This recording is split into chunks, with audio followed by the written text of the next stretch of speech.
The stars had always been watched. For over 15,000 years, the Galactic Assembly had observed the younger species crawling toward the light. They monitored radio signals, tracked primitive satellites, and waited with patient anticipation for each civilization to take its first real step into the cosmic family. Ambassador Kelrick stood before the massive viewing screen in the Assembly's central diplomatic station. His silver skin reflected the soft blue light of the display, and his 4 eyes tracked the data streaming across multiple panels. Behind him, his team of specialists worked quietly at their stations, the gentle hum of advanced technology filling the air. "Another beacon detection," announced Mira, a young analyst from the Daveri species. Her translucent wings fluttered with excitement. "The humans have found our marker near their Proxima Centauri system." Kelrick allowed himself a small smile. He had been doing this work for 3 centuries, welcoming 47 different species into the Assembly. Each time felt special. Each time reminded him why the Assembly existed: to guide, to protect, to unite the scattered children of the galaxy. "Prepare the welcome protocols," Kelrick said, his voice carrying the weight of experience. "Review their cultural databases. I want to understand these humans before they send their greeting message." The team moved with practiced efficiency. Within hours, they had compiled extensive reports on humanity. The species had only recently achieved faster-than-light travel, a remarkable accomplishment for a civilization barely 12,000 years old. Their home planet, Earth, was a blue and green world teeming with life and diversity. Kelrick spent days reviewing human history through their own broadcasts. He watched their entertainment, their news, their attempts to send messages into the void. Humans were creative, passionate, and intensely curious. Their radio waves had been screaming into space for over a century, full of greetings and mathematical proofs and music. "They seem eager to find others," Mira observed, reviewing a collection of human attempts at interstellar communication. "Look at this. They sent physical objects into space with messages attached. They broadcasted their location freely. These are not a cautious people," Kelrick nodded. "They will be excited to finally receive an answer. Begin preparing the cultural exchange packages. Standard protocol, mathematical greetings, universal peace symbols, invitation to join the Assembly's network." Days passed. The team waited for humanity's response to the beacon. It was standard procedure. A species would detect the beacon, recognize it as artificial, and send some form of greeting.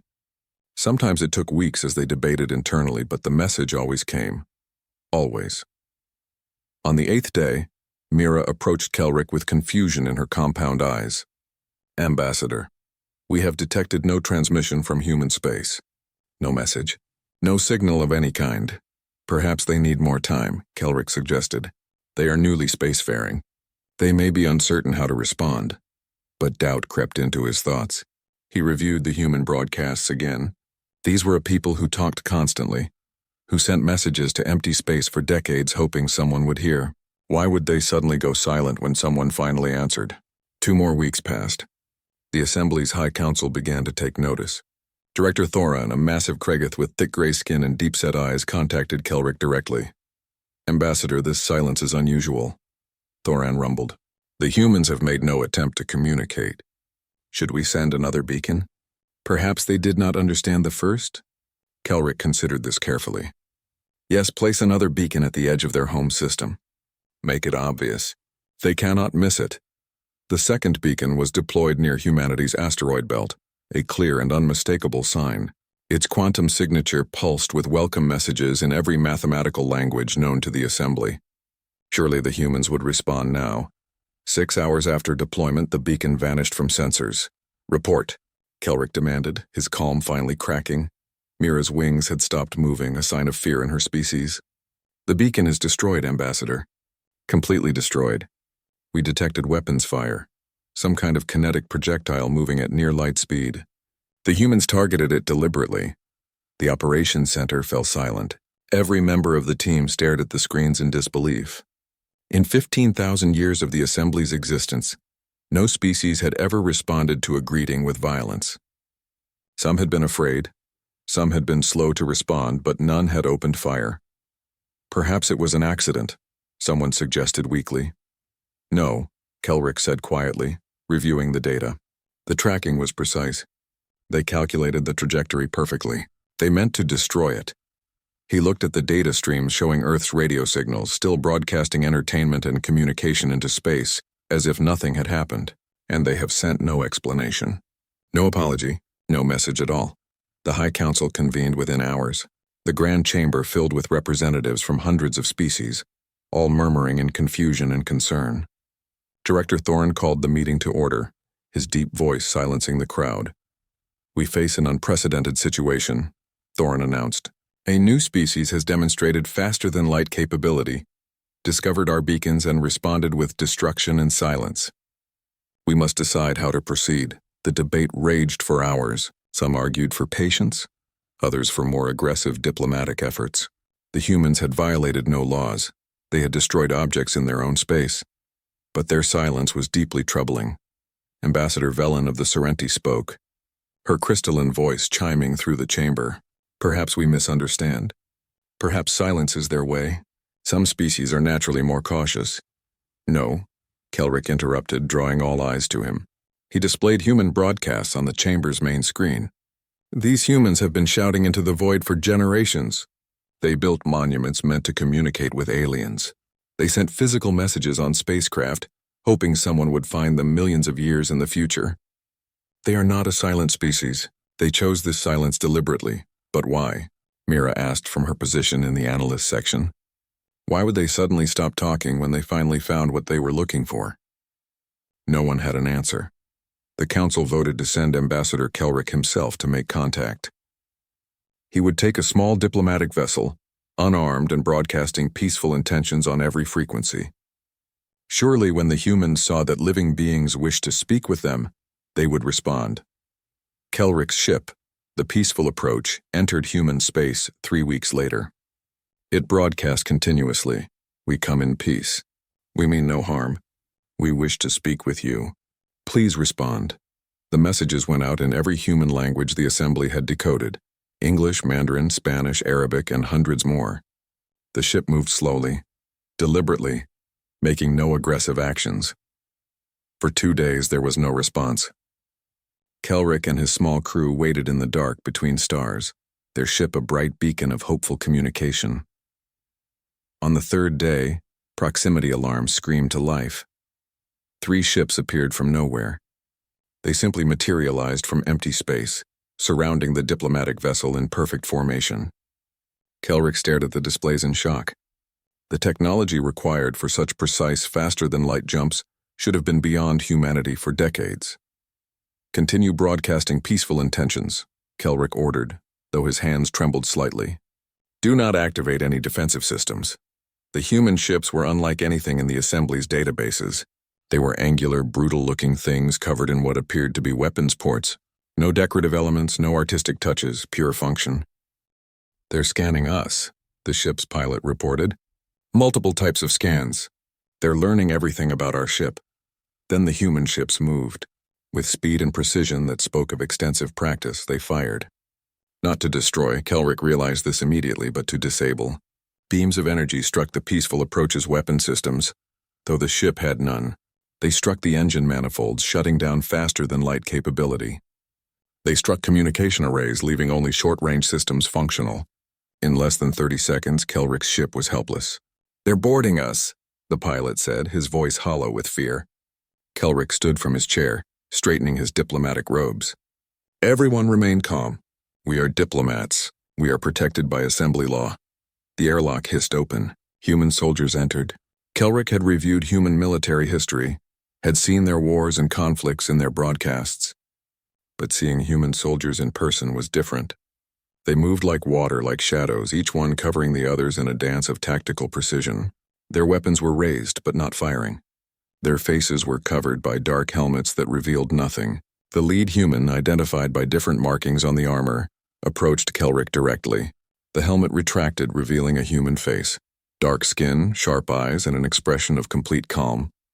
"Ambassador Kelrick of the Torvan species," the human said, pronouncing the name perfectly. "You are not under arrest. You are not in danger. Do not resist. How do you know my name?" Kelrick asked, then realized the answer. "You decoded our broadcasts." The human said nothing.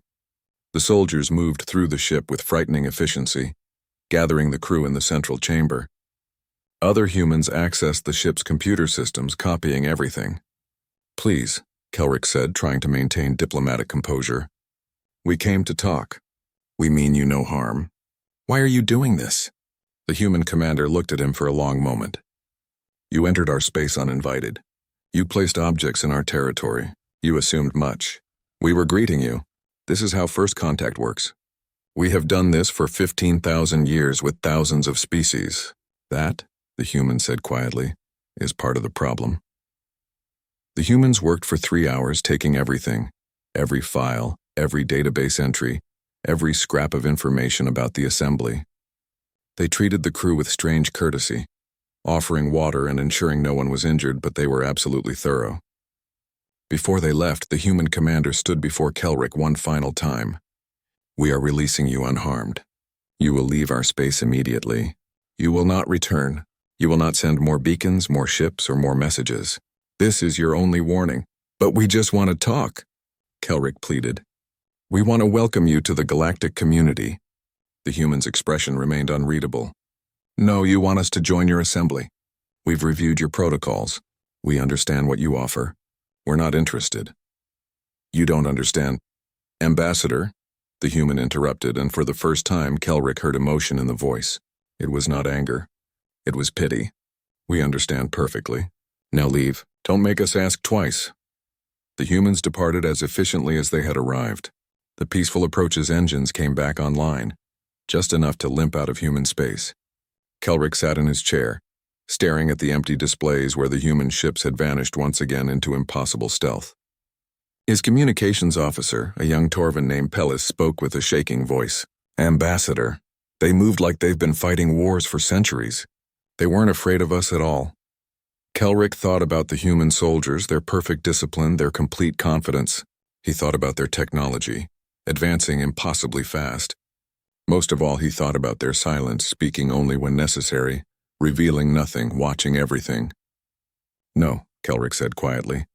"They weren't afraid, and that terrifies me." The Peaceful Approach limped back to assembly space, carrying a message humanity never intended to send. Silence is not ignorance. Silence is not fear. Sometimes silence is the most dangerous message of all. The Assembly's Grand Council chamber had never felt so tense. 3 months had passed since Ambassador Kelrick's encounter with human forces, and the silence from Earth had only deepened. Not a single message had crossed the boundary of human space. Not one signal of greeting, of threat, or of explanation. Director Thorin stood at the center of the circular chamber, his massive form turning slowly to address the hundreds of species representatives gathered. "We must make a decision," he rumbled. "The human situation grows more concerning each day." Kelrick sat in the Torvan delegation section, his 4 eyes fixed on the data streaming across his personal display. Since returning from human space, he had done nothing but analyze every scrap of information the humans had allowed them to keep.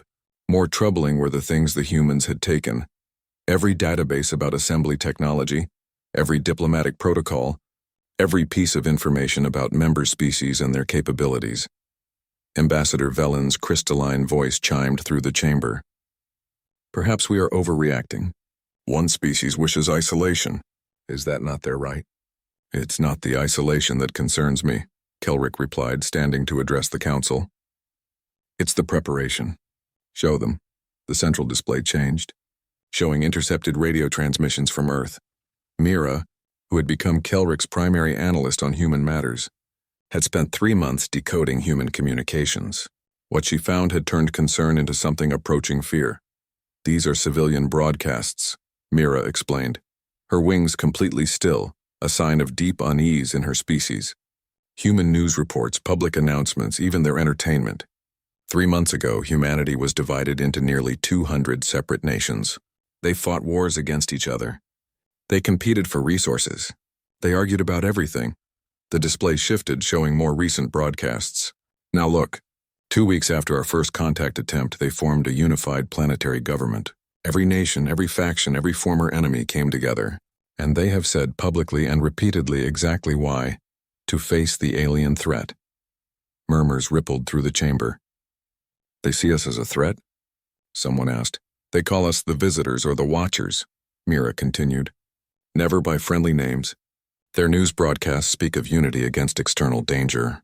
Their entertainment has shifted. Suddenly every program discusses alien invasion scenarios.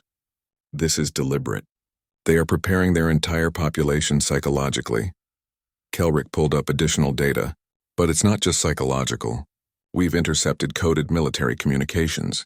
What we can decode is disturbing. They've converted civilian manufacturing to military production. They've built new shipyards in orbit around their moon and Mars. They've established weapons platforms throughout their solar system. In 3 months? Director Thorin's eyes widened. That's impossible. I thought so too, Kelrick said quietly. But our long-range sensors confirm it. Hundreds of new structures. Possibly thousands. They work with incredible speed. Representative Corin of the Margeth species spoke up, his thick tentacles coiling with agitation. This is insane. They cannot match assembly technology. We have thousands of worlds, millions of ships. Why would they prepare for war? That's what we need to understand, Kelrick said. I request permission to send covert observation drones. We need to know what humanity is planning. The debate lasted hours, but eventually the council agreed. Within days, dozens of tiny observation drones crossed into human space, using the assembly's most advanced stealth technology. They were designed to be invisible, undetectable, capable of watching from millions of kilometers away. The first reports came back within a week, and they changed everything. Kelrick stared at his screens in disbelief. This cannot be accurate. Check the sensors again. Confirmed, Ambassador, Mira said, her voice barely a whisper. The humans have constructed over 400 military stations, 73 shipyards, and at least 2,000 weapons platforms. And that's just what we can see. But that wasn't the most disturbing part. Kelrick pulled up detailed scans of human technology and felt his blood chill. They're using our designs, he said. Look at these power cores. They're based on assembly quantum reactors. The weapons ports use the same harmonic principles as our defensive systems. The ships themselves. He trailed off, staring at the schematics. They've reverse-engineered everything, Mira finished. Everything we've ever broadcast, everything from the beacons, everything they copied from the peaceful approach. They've studied it, improved it, and built their own versions. In 3 months, Director Thoran called an emergency session. The council chamber filled with frightened representatives all reviewing the same horrifying data. How is this possible? Ambassador Velen demanded. Our technology took thousands of years to develop. They've had 3 months. Kelrick had been researching this question obsessively. I've reviewed human history extensively. They have a saying, necessity is the mother of invention. When threatened, humans innovate at frightening speeds. During their Second World War, a conflict barely 2 centuries ago, they went from primitive aircraft to nuclear weapons in 6 years. 6 years. When motivated by survival, humanity transforms. He pulled up more data. But there's something else. Humans are exceptional at pattern recognition. It's how their brains evolved. They see patterns in everything, understand systems intuitively. Give them a working example of technology, and they don't just copy it, they understand the principles and improve it. They're using our own technology against us, someone said.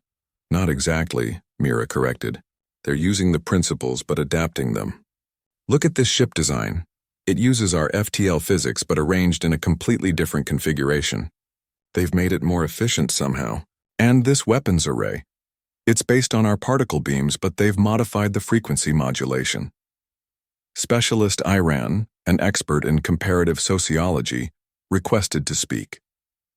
His 6-legged form clicked across the floor as he approached the central podium. I've been analyzing human cultural broadcasts, trying to understand their psychology. I believe I've found something important. The display shifted to show various human historical events. Throughout their recorded history, humans have encountered strangers. Sometimes these encounters were peaceful, but often, very often, strangers brought conquest. Their history is filled with examples. One human civilization meeting another, appearing friendly, then slowly absorbing or destroying the original culture. Images flashed across the screen. Colonizers and indigenous peoples. Empires and conquered nations, culture after culture erased or transformed. Humans have learned a bitter lesson from their own past. Strangers bearing gifts are the most dangerous strangers of all. The chamber fell silent as the implications sank in. But we're not like that. Ambassador Velen protested. We don't conquer, we guide. We help species join the galactic community peacefully. Do we? Iran asked quietly. He pulled up the Assembly's own records. Let me show you something. In the past 15,000 years, the Assembly has welcomed 3,417 species into membership. Of those species, how many maintain independent military forces? The answer appeared on screen. 0. How many maintain unrestricted faster-than-light technology, capable of traveling without Assembly jump gates? 0. How many have declined Assembly membership and remained independent? 0. The silence in the chamber was deafening. Iran continued, his voice steady but sad. We are not conquerors. We are sincere in our desire for peace. But from an outside perspective, what do we look like? A massive organization that assimilates every species it encounters. We offer membership, guidance, integration into our community. But what we never offer is the option to say no and remain truly independent. Kelrick felt something cold settle in his stomach. The humans see us as a threat to their sovereignty. Worse, Iran said. They see us as an inevitable threat. In their view, we're a hegemony disguised as a democracy. We rule through cultural dominance and economic dependence. We may mean well, but the result is the same. Every species that joins us eventually loses its independence. But that's for their protection, Director Thoron protested. Young species need guidance. They need to be protected from themselves and from hostile forces. And there, Aaron said, is the core of the problem. We assume that protection requires control. The humans disagree. They have decided they would rather face the entire galaxy alone than surrender their freedom to choose their own path. New data interrupted the discussion. The observation drones had intercepted fragmented human military communications. Mira decoded them rapidly, her wings beginning to tremble again. Ambassador, you need to see this, she said urgently. The messages were partially encrypted, but enough came through to be understood. Grid defense pattern alpha operational. External sensor net at 97% coverage. Reverse engineering team reports breakthrough in quantum shielding. New vessels will be immune to Assembly tracking. Strategic assessment complete. The Assembly monitors through beacon network. Recommend systematic elimination of all beacons in adjacent sectors. And most chilling. Command confirms doctrine. Assume hostile intent until proven otherwise. If they come in peace, they can prove it from outside our borders. Kelrick read the messages multiple times, a sinking feeling growing in his chest. They're not preparing to defend against an invasion. They're preparing to extend their defensive perimeter. They're going to start operating outside their own space. As if to confirm this, new reports arrived from the observation drones. Human ships had been detected in 7 different star systems surrounding their space. Not attacking, not colonizing, just watching. Silent vessels that appeared and disappeared, clearly monitoring Assembly activity exactly as the Assembly monitored them. They're using our own tactics, Mira said. They're watching us watch them. Director Thoran's voice was grim. This is psychological warfare. Yes, Kelrick agreed. And it's working. They're showing us that they can go anywhere, see anything, and we never know they're there. They're proving that our technology is not superior enough to keep them contained. Every day, their capabilities grow. The Council debated for days. Factions formed. Those who wanted to launch a preemptive strike to neutralize the human threat. Those who wanted to offer greater concessions and better diplomatic terms. And those who wanted to simply leave humanity alone and hope they stayed in their space. But beneath all the debate, Kelrick saw a deeper truth that terrified him. He shared it with Mira in private late one night as they reviewed data. The humans haven't stopped communicating, he said quietly. We keep saying they're silent, but that's not true. Every action is a message. Destroying the beacon said, stay away. Capturing our ship said, we are capable. Building their military said, we are serious. Watching us from the shadows says, you cannot contain us. Mira's wings fluttered nervously. Then what is the message we're supposed to understand? Kelrick looked at the star map showing human space, surrounded by Assembly territory on all sides. A single species alone facing a galaxy full of civilizations, and yet humanity showed no fear, sent no pleas for help, made no attempts to negotiate. The message, Kelrick said slowly, is that humanity will not be absorbed. They will not be guided. They will not surrender their freedom no matter the cost. And if we force the issue... He trailed off, looking at the data showing humanity's impossible rate of advancement. Then they'll fight, Mira finished. Even if they lose, they'll fight. Yes, but here's what terrifies me. I'm not certain they would lose. Not anymore. In human space, the construction continued. The silence continued. And every day humanity grew stronger, more prepared, more determined. The assembly had awakened something in humanity that perhaps had always been there, the absolute refusal to kneel. The conversation continued for days as Sarah shared more insights into human thinking. She explained humanity's obsession with independence, their history of resisting empires, their fundamental distrust of anyone claiming to know what's best for them. We've been fighting for freedom for thousands of years, Sarah said. Against kings, against emperors, against colonial powers, against each other. The struggle for self-determination is built into human culture at every level. We would rather die free than live under someone else's guidance, no matter how benevolent. Kelrick absorbed this, and Sarah could see him beginning to understand. But she had one more piece of information to share, and it was the most dangerous. Ambassador, there's something else you need to know, she said quietly. Earth's silence isn't just defensive posturing. It's active strategy. She pulled up intercepted communication between Earth Military Command and their scout vessels. While you've been watching us, we've been watching you. Human ships have mapped 17 assembly systems. We've identified major infrastructure, military installations, communication hubs. We've studied your patrol patterns and response times. Kelrick stood abruptly. This is reconnaissance for invasion. No, Sarah said firmly. It's intelligence gathering for deterrence.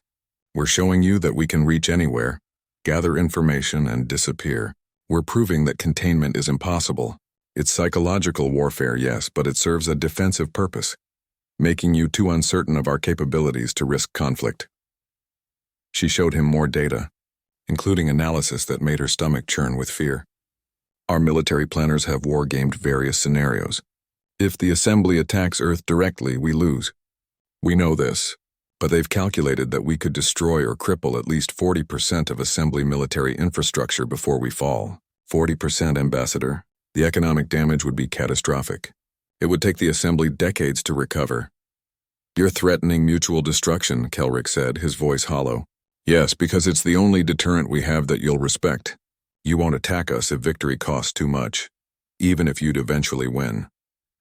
Sarah pulled up one final document, this one a strategic assessment she'd written herself before defecting. This is my analysis of where we're heading. In 6 months, Earth will have enough military power to present a credible threat to assembly border systems. In a year, we'll be able to strike deep into assembly space. In 5 years, if this continues, humanity will be able to fight a prolonged guerrilla war that could last decades. Why are you telling me this? Kelrick demanded. Why betray your own species? Because it doesn't have to happen, Sarah said desperately. This whole disaster started from a misunderstanding. You approached us the way you approach every species, assuming we'd react like everyone else. But we're not like everyone else. We have our own trauma, our own history, our own way of seeing the universe. She stood, moving closer to Kelrick despite her fear. You can stop this. Go back to the assembly and make them understand. Humanity doesn't want to fight you. We just want to be left alone to make our own choices. Treat us as equals, not as children to be guided. Respect our sovereignty, absolutely. Give us space to breathe. And if we do this? Kelrick asked. What guarantee do we have that humanity won't attack anyway? Sarah smiled sadly. None. Just as we have no guarantee the assembly won't eventually try to force us to join. That's the fundamental problem. Trust has to be earned, and neither side has earned it yet. She pulled up one more piece of data, this one showing the rate of human technological advancement. But I can tell you this. Every day you wait, every day this standoff continues, humanity gets stronger. Our engineers are reverse engineering assembly technology, faster than your experts thought possible. Our scientists are making breakthroughs. Our industry is mobilizing like never before. The graph showed an exponential curve that made Kelrick's eyes widen. In 10 years, if we keep advancing at this rate, we might match assembly technology. In 20, we might exceed it in certain areas. Humans innovate fastest when threatened, Ambassador. You've given us the threat of a lifetime. Kelrick stared at the projections, and Sarah could see the calculations running behind his eyes. You're saying that time is not on the assembly's side. Exactly. If you're going to fight us, do it now while you have overwhelming advantage. But if you're going to make peace, do it now before both sides are too militarized to step back. She moved to the viewport, looking out at the stars. When I was a child, I dreamed of meeting aliens. I imagined it would be wonderful, sharing knowledge, learning about the universe, making friends across the cosmos. Instead, we're preparing for war with people who genuinely mean us no harm. It's insane. It's tragic. And it's preventable. Turning back to Kelrick, Sarah said, I risked my life to come here and tell you this. Humanity will negotiate, but only from a position of equality. Offer us membership in the Assembly as subordinates and we'll refuse and keep building weapons. Offer us partnership as equals, with full sovereignty and independence, and we'll listen. The Assembly has never had equal partners, Kelrick said. Only members and observers. Then maybe it's time to create a new category, Sarah suggested, or accept that humanity will forge its own path, with or without Assembly approval. Kelrick took Sarah's information back to the Assembly, along with his own recommendations. The High Council received the intelligence with shock and dismay. The data Sarah provided confirmed their worst fears. Humanity was advancing faster than projected, understood Assembly weaknesses better than expected, and was absolutely committed to maintaining independence at any cost.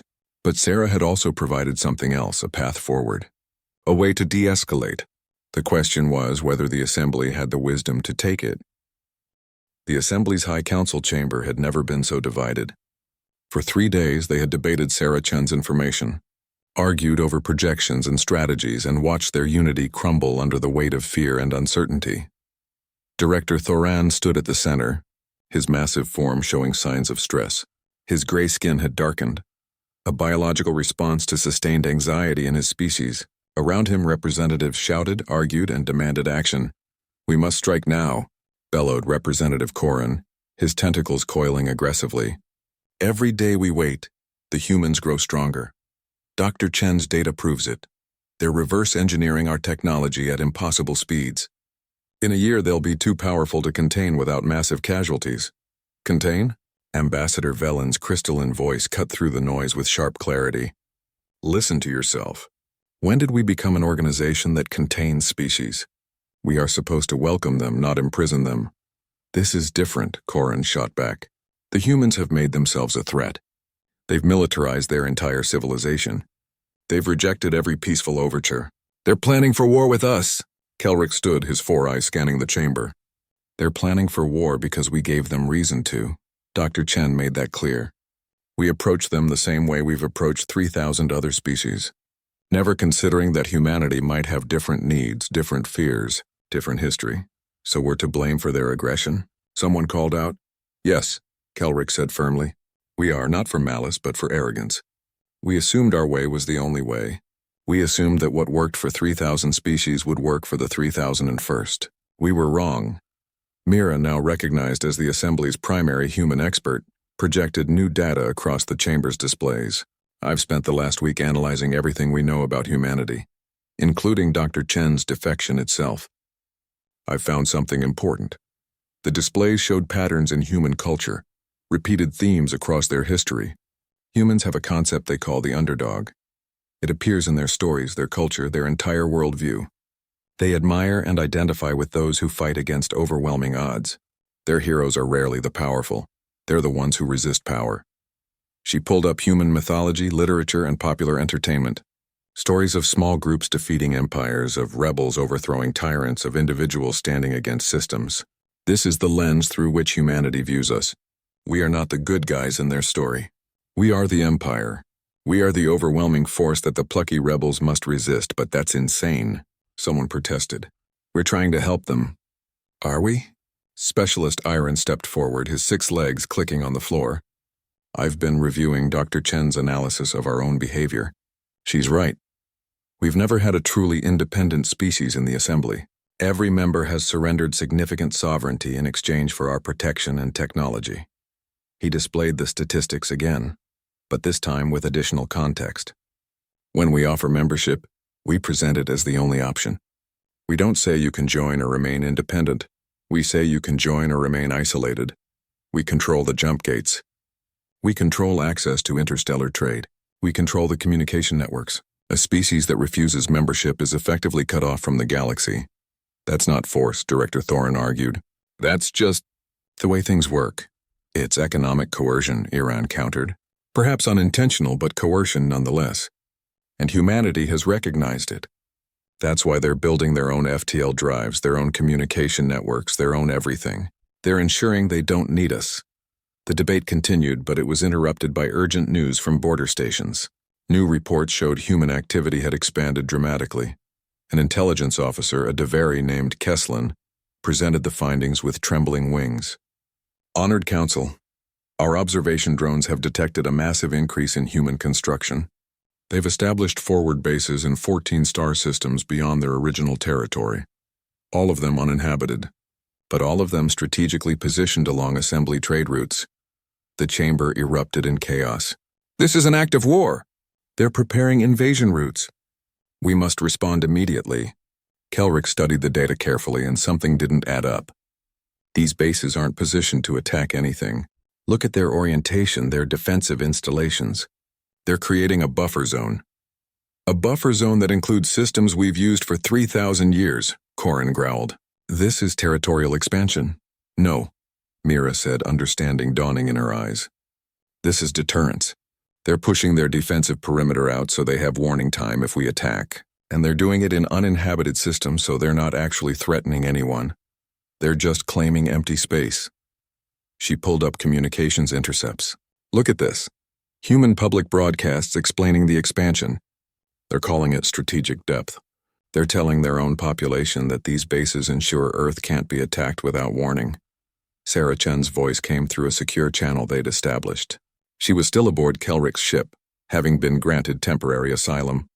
Ambassador, I tried to warn you. This is exactly what I meant by defensive superiority. Humans don't want to conquer the assembly. They want to make themselves impossible to conquer. There's a difference, and not to us, Corin shouted at the communication panel. You've invaded 14 systems. Uninhabited systems, Sarah corrected. We're not displacing anyone.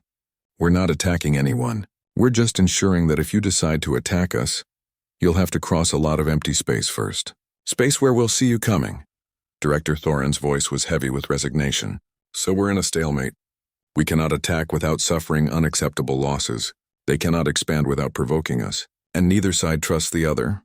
Actually, it's worse than that, Mira said quietly. She pulled up new analysis, her wings completely still. Based on current trajectories, I've projected where this leads.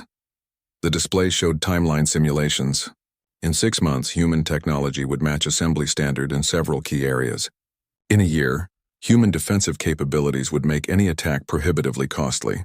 In 5 years, humanity would have enough military power to threaten assembly core worlds. But that's not the worst part. Mira continued. Look at the economic analysis. Humanity's rapid advancement is attracting attention from other assembly members. Several species are asking questions. If humans can advance this fast independently, why do we need assembly guidance? If humans can refuse membership and survive, what's stopping us? Aaron nodded grimly. Dr. Chen was right about another thing. Humanity's resistance is inspiring. If we crush them, we prove we're the tyranny they claim we are. If we fail to crush them, we prove we're not as powerful as we claim. Either way, our authority is undermined. So what do? Thorin asked, and for the first time he sounded lost. The debate raged for days more. Hardliners demanded military action. Peacekeepers begged for more diplomatic efforts. And a growing faction suggested withdrawal, simply leaving humanity alone and hoping they stayed contained. But every simulation, every projection, every analysis came to the same conclusion. Time favored humanity. The longer the standoff continued, the stronger they became, both militarily and psychologically. Kelrick spent his nights reviewing human cultural materials, trying to understand the species that had thrown the galaxy into chaos. He watched their entertainment, read their philosophy, studied their wars. Slowly, a picture emerged. Humans were not naturally aggressive. They were naturally cautious. Their history was filled with examples of trust betrayed, of good intentions leading to disaster, of the powerful exploiting the weak. They had learned through painful experience that independence was worth any cost. But there was something else, too. Humans were also intensely social, deeply curious, and fundamentally hopeful. Their resistance to the assembly wasn't hatred, it was fear. Fear of losing themselves, their culture, their freedom to choose. He shared his thoughts with Sarah during one of their conversations. "You're right," Sarah confirmed. "Humans want to join the galactic community. We've dreamed of it for centuries, but on our terms as equals, with our sovereignty intact." "The Assembly doesn't know how to do that," Kelrick admitted. "We've been the dominant power for 15,000 years. We've forgotten how to treat anyone as equals." "Then learn," Sarah said simply, "or accept that humanity will be your first failure. And probably not your last. Once other species see it's possible to resist, many will start asking why they shouldn't." The turning point came when Representative Velen proposed something radical. "What if we create a new status? Not member, not observer, but partner. A species that maintains complete sovereignty, controls its own military and technology, but engages in voluntary cooperation with the Assembly." "That's never been done," Thoran protested. "Exactly," Velen replied. "And look where our traditional approach has gotten us. We're on the brink of war with a species that represents no threat to us beyond our own pride." The proposal split the council. Some saw it as wisdom. Others saw it as weakness.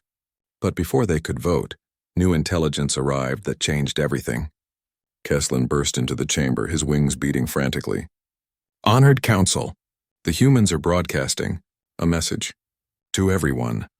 The central display activated, showing a transmission being received simultaneously by every Assembly member world, every station, every ship. Humanity hadn't sent a private message to the Council. They had sent a public message to the entire galaxy. The transmission showed a human in military uniform, standing in what appeared to be a command center. The nameplate identified him as Admiral Marcus Webb, Supreme Commander of United Earth Forces. The Council fell silent, watching as humanity finally broke its silence. But the message they were about to receive would not be a plea for peace or a declaration of war. It would be something far more dangerous, a challenge to everything the Assembly believed about itself. Admiral Webb began to speak, and his words would echo across the galaxy for generations. Admiral Marcus Webb looked directly into the camera, his expression calm and measured. Behind him, the command center of Earth's orbital defense station hummed with activity. Every screen showed different star systems. Every console monitored different aspects of humanity's expanding defensive network. He wore a simple military uniform. No decorations, no insignia beyond his rank. His hair was gray, his face lined with years of experience. He looked like what he was, a soldier who had seen too much war and wanted no more of it, but who would fight if necessary. The transmission reached every corner of Assembly space simultaneously. On thousands of worlds and millions of ships, across the vast network of stations and outposts, sentient beings stopped what they were doing and watched. "My name is Admiral Marcus Webb," he began, his voice steady and clear. "I speak on behalf of the United Government of Earth and its colonies. For 6 months, the Galactic Assembly has wondered why humanity chose silence. Today I will answer that question." In the Assembly Council chamber, Director Thoran leaned forward, his massive body tense. Around him, hundreds of representatives watched in fearful anticipation. Webb continued. 6 months ago, we detected your beacon. We had been shouting into the void for generations, hoping to find others like us. When we finally found evidence of alien intelligence, it should have been the greatest moment in human history." He paused, and something like sadness crossed his face. "But our scientists analyzed your beacon. Our linguists decoded your messages. Our historians reviewed your protocols. And we realized something that terrified us. You weren't greeting us as equals. You were greeting us as children to be guided, as primitives to be uplifted, as subjects to be integrated." Kelrick winced. The words were harsh, but they weren't wrong. "You called your organization an assembly," Webb said. "We heard empire, you offered us membership. We heard submission, you promised guidance. We heard control. Perhaps we were wrong. Perhaps you truly meant every word of peace you offered. But humanity has learned a bitter lesson over its long history. Intentions don't matter if the results are the same." He gestured to someone off-screen, and the display behind him changed, showing statistics. The Assembly has welcomed 3,417 species into membership. Every single one surrendered its military independence. Every single one integrated into Assembly culture. Every single one became dependent on Assembly technology, Assembly infrastructure, Assembly permission to exist in the wider galaxy. This is not an accusation of malice. Webb continued, his tone remaining measured. I believe the assembly genuinely wants peace. I believe you think you're helping. But from our perspective, you're offering us a choice between isolation and absorption. We choose neither. The display shifted to show human construction over the past 6 months. Shipyards, defense stations, FTL-capable vessels. We have prepared for war, not because we want it, but because we refuse to be helpless. We've built these weapons, these ships, these fortifications because history has taught us that the only freedom worth having is the freedom you can defend. Mira's wings trembled as she watched. He's speaking directly to every species in the assembly. Not just to us, to them. Webb's message continued, we know you're watching. We know you're afraid. Good. Fear is the beginning of wisdom. Fear means you're taking us seriously. Fear means you understand that humanity will not be easily conquered, easily controlled, or easily dismissed. He leaned forward slightly, his eyes intense. But let me be absolutely clear. We do not want war with the assembly. We never did. What we want is something you've apparently forgotten how to give. Respect. The word hung in the air, simple and devastating. Respect for our sovereignty.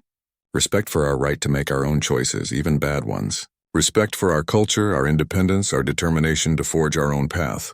You've spent 15,000 years being the guardians of the galaxy. Perhaps it's time to consider that not everyone needs a guardian.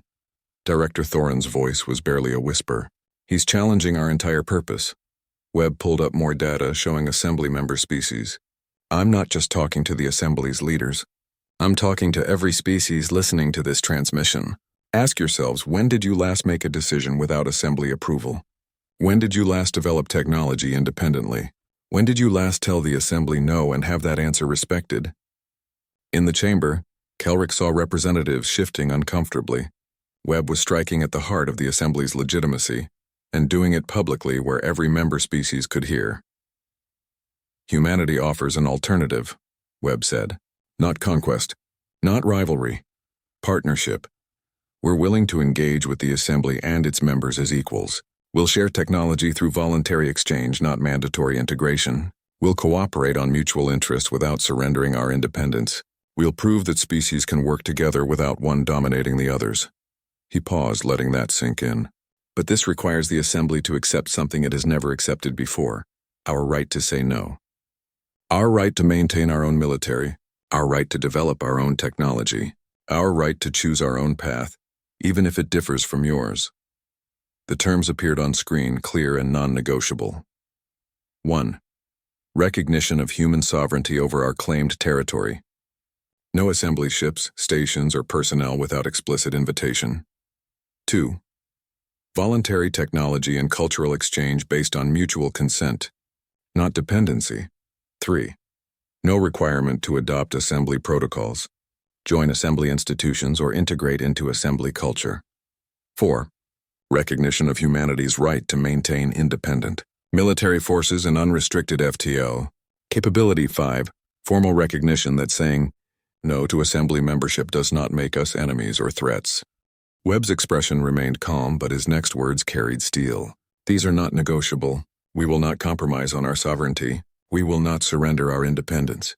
We will not become another species that loses itself in the assembly's well-meaning embrace. The display behind him changed again, showing something that made the entire council chamber gasp. Human ships, dozens of them, appearing in the displays. Not simulation, real-time footage. I'm showing you this, Webb said, because silence has taught us something about you. You respect actions more than words.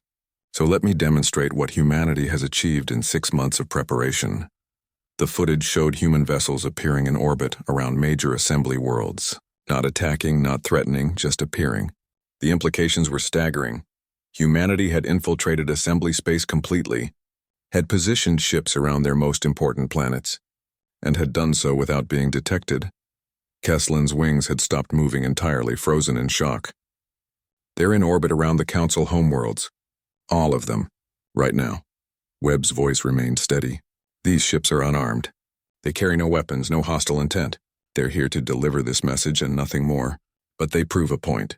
We can reach anywhere in assembly space. Your technology is not superior enough to contain us. Your security is not perfect enough to track us. Your forces are not overwhelming enough to frighten us into submission. He let that statement hang for a moment before continuing. But here's what I want you to understand. We could have armed these ships. We could have sent weapons instead of messengers. We chose not to. That choice is the real message we're sending. Kelrick felt a chill run through him. Webb was demonstrating both capability and restraint. Proving humanity could hurt the assembly but choosing not to. It was a masterclass in psychological warfare. Some of you are wondering why we waited 6 months to send this message, Webb said. Why we chose silence over communication. Let me explain. We were listening. Every beacon you sent, every diplomatic overture, every observation drone you thought was hidden, we were studying you. Learning about you. Understanding how you think. Silence is not ignorance. Silence is not fear. Silence is strategy. While you worried about what we might do, we learned what you actually do. While you debated about how to respond to us, we prepared for every possible response. Silence gave us time to understand you better than you understand yourselves. Sarah Chen, watching from Kelrick's ship, felt tears on her face. Webb was saying everything she'd tried to explain, but with the authority and platform she'd lacked. Webb's tone softened slightly. But here's the truth that all the silence and preparation comes down to. We want to be part of the galactic community. We want to share ideas, exchange culture, learn from thousands of civilizations. We dreamed of this for centuries. We built monuments hoping to be found. We sent messages into the void begging for an answer. But we will not trade our freedom for acceptance. We will not surrender our sovereignty for security. We will not become dependents pretending to be partners. If the assembly can accept us as true equals, we will gladly work with you. If not, he paused and his expression hardened. Then we will go our own way, and you will learn to respect our borders. The display shifted one final time, showing projections of human advancement. Let me make one thing crystal clear. Time is not on your side. Every day we advance. Every day we learn. Every day we become harder to threaten, harder to control, harder to ignore. The humans you're dealing with today are not the humans you'll be dealing with in a year, or 5 years, or 10. So the assembly has a choice to make, and you need to make it soon. Accept humanity as sovereign equals with all that entails, or prepare for a future where an independent human civilization becomes the rule, rather than the exception. Because once we prove it's possible to resist assembly integration, others will follow. The genie doesn't go back in the bottle. Webb stood straighter, his voice carrying finality. This is humanity's message after 6 months of silence. We're here. We're staying. We will not be absorbed. You can have us as allies or as strangers, but you cannot have us as subordinates. Choose wisely. The transmission ended, but the human ships remained visible in orbit around assembly worlds, a constant reminder that humanity's words were backed by capability. The council chamber erupted in chaos. Representatives shouted, argued, demanded immediate action, but Director Thorin raised his arms, calling for silence. The Admiral made valid points, Thorin said heavily. Points we cannot simply dismiss. He spoke not just to us, but to every member species. If we refuse his terms and attack, we prove his accusations true. If we accept his terms, we fundamentally change what the assembly is. Then we change, Ambassador Velen said firmly, because the alternative is war with a species that has just proven it can strike anywhere, anytime. And even if we win, which is no longer certain, we'll prove to every watching species that the assembly is exactly what humanity claims, a benevolent tyranny. The debate continued for hours, but the outcome was inevitable. Webb's message had changed the calculation completely. He had turned the situation from a bilateral negotiation into a public referendum on the assembly's very nature. Finally, after 3 days of intense discussion, the assembly voted. The margin was narrow, but it passed. Humanity would be recognized as an independent sovereign power, the first of its kind in assembly history. The formal response was drafted carefully, acknowledging humanity's terms while maintaining assembly dignity. But everyone knew the real message. The assembly had blinked first. 10 years later, Ambassador Kelrick stood in the same chamber, but much had changed. Humanity had established diplomatic relations with dozens of species individually, always as equals, never as dependents. Trade flowed freely, but on human terms, voluntary exchange, not systematic integration. More importantly, 3 other species had followed humanity's example, demanding renegotiation of their assembly membership terms. The assembly had agreed, creating a new category, partner species, independent, sovereign, free to cooperate or not as they chose. Kelrick met with Sarah Chen, who had been granted asylum and now worked as a liaison between humanity and the assembly. They stood before a viewing screen showing the busy space lanes between human and assembly territory. "You were right," Kelrick admitted. "About everything. We weren't conquerors, but we were controlling. We meant well, but intentions aren't enough." Sarah smiled. "And you've changed. That matters too. The assembly today is different from the assembly that found our beacon." "Because humanity forced us to change," Kelrick said. "Webb's message didn't just challenge us, it changed us. Other species started asking questions we couldn't answer. We had to evolve or become irrelevant." He turned to look at her directly. "I spent months being angry about that. Angry that humans wouldn't just accept our help. Angry that you made us question everything. But now I'm grateful. You saved us from ourselves." "We saved ourselves," Sarah corrected gently. "But we gave you the opportunity to save yourselves too. That's what real partnership looks like." They watched the ships passing between human and assembly space, carrying goods, ideas, people. Not integration, but interaction. Not absorption, but exchange. Not dominance, but respect. "Do you know what the real lesson was?" Kelrick asked. "Webb said it in his speech, but I didn't understand it then. Silence speaks louder than words. Humanity taught us that the most important message isn't what you say. It's what you do when you have the power to destroy, but choose not to. We had ships in orbit around your most important worlds." Sarah agreed. "Unarmed, but capable of carrying weapons. We could have struck first, tried to cripple you before you could respond, but we didn't. Because humanity wanted peace, not victory," Kelrick said. "You wanted respect, not conquest.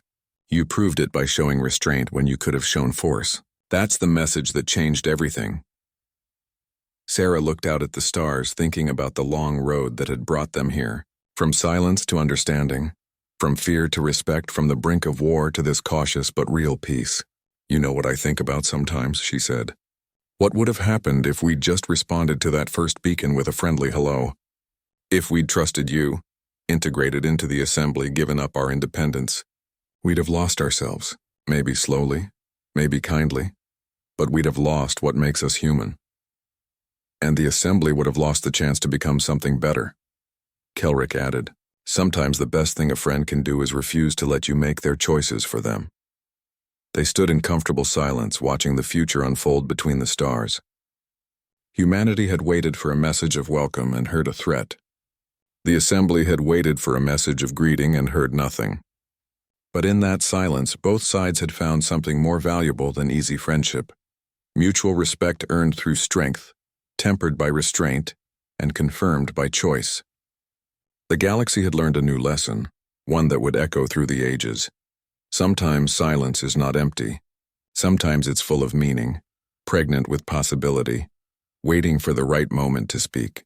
And when humanity finally spoke after 6 months of carefully chosen silence, their message changed the galaxy forever. Not through conquest, but through the simple revolutionary act of saying no, and making it stick.